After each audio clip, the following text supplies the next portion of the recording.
tell us why you do. So if you go and look at Ethan's channel, he only does houses for one.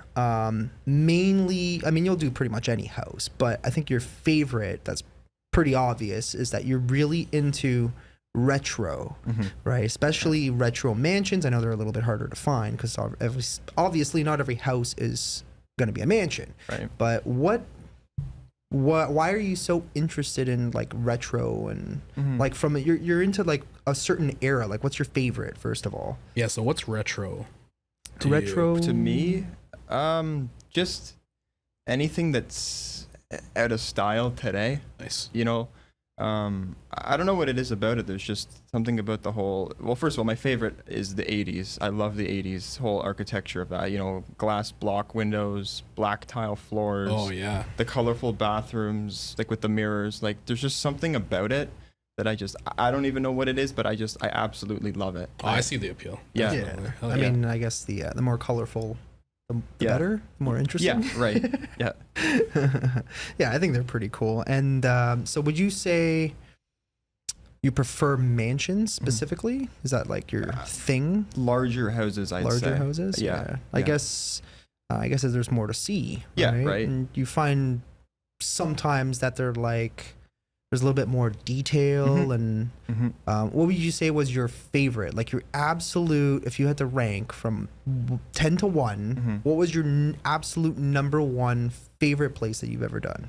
Probably the Marble Mansion. The Marble Mansion. Oh yeah. That was like Oh, a that place Miami was Vice cool. house. Yeah, like, yeah. You So could this- just picture the Lamborghini Countach sitting in the driveway. Like, yeah, you know. and there's a story to that place too. So, but yeah, this place was like, it was very sterile feeling for one, because for an abandoned house, it was incredibly clean, very Yeah, it was. spotless. Yeah. I remember the first time I went there. I actually have a funny story about going there the very first time. Basically, I was with Forgotten Productions. I don't know if you know them. Yeah. So I was with them too. I think it's the two cousins, Okay. the Yeah. older guys, and then there's the other guy, Mike. So I was with Forgotten Productions that day. So first we went to the Staircase House, which is, you know, around that area. And so we were in the Staircase House, and it had like this, the reason why we call it the Titanic Staircase is because it has like this two staircases and then the one, it's like the grand staircase of the Titanic, hence why Yeah. people call it that. And it was so cool. It had like this indoor pool, and it was like, it had a bunch of water, I think, a little bit of water or whatever. And in the the whole house. Yeah. Water in the house. Well, in the pool, yeah, there was still wow. a little bit of. Oh It my was God. mostly drained, but there was still like a little bit of water sitting in the pool. That's crazy. Yeah. Seeing that inside a house, that is a mansion, that's for sure. Yeah, dude, Wow. it was incredible. Like, we're not talking like a small pool. You're talking like huge. almost like Olympic sized Yeah. pool. Like this thing That's was crazy. massive. And I think what had happened to the house was somebody invested in it, and then what was it that they just left it and then never fixed the roof, and then it started Yeah. leaking, and there was all this mold everywhere. So I remember we did that house, and this was like pretty early on for my channel when I did that place. Like we're talking like 3.5, maybe even 4 years ago. So we go do that house. We come back outside. We noticed there was this black, I think it was a BMW. It's a black BMW sitting outside, and we're like, whatever. We didn't really make anything of it. We finished up what we were doing, got a couple shots of the outside, and then left. Decided we were gonna. They're like, oh, we got to take you to this other place. It's called the Marble Mansion. You've probably heard of it, right? And I think everybody at the time has heard of this place. So at the time, the STI was broken, as per usual, because that car was always broken.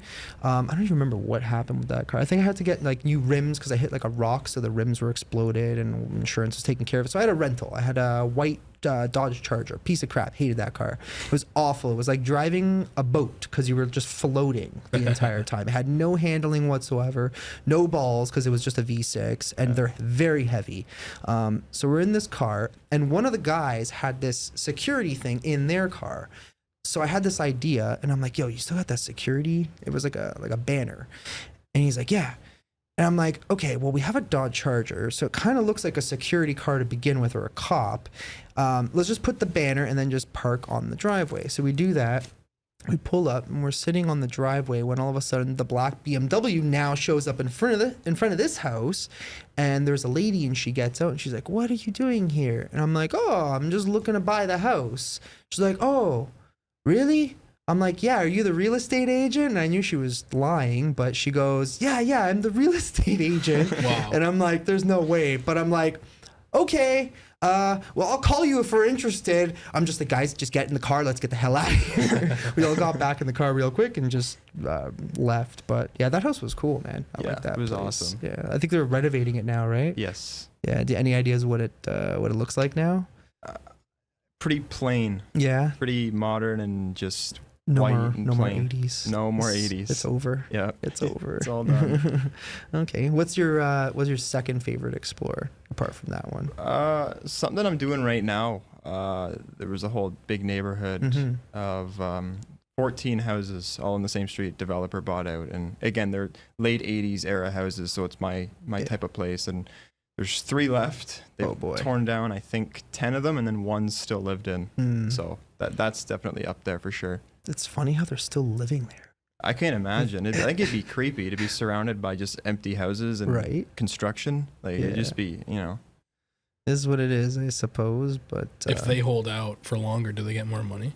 I think they've already technically sold it, but I was explained exactly why they wouldn't leave, because I talked to someone who used to live in the house across the street, and they were telling me that there was some reason that they wouldn't leave, and that there was like a court thing going on between them and the Oh, developer. yeah. It was a whole thing, but I Worse. didn't really get what he was saying.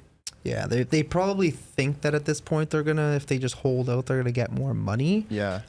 But I imagine maybe they thought it was going to be easy to find somewhere else to live. Yeah. And then, now they're just kind of stuck there, and they're like, well, we ain't got nowhere to go, so we're just not going to leave, right? We're just going to stay in this house, even though they don't want us here, and is what it is. But Are they losing money, you think? Like, they're not even getting the value of that house?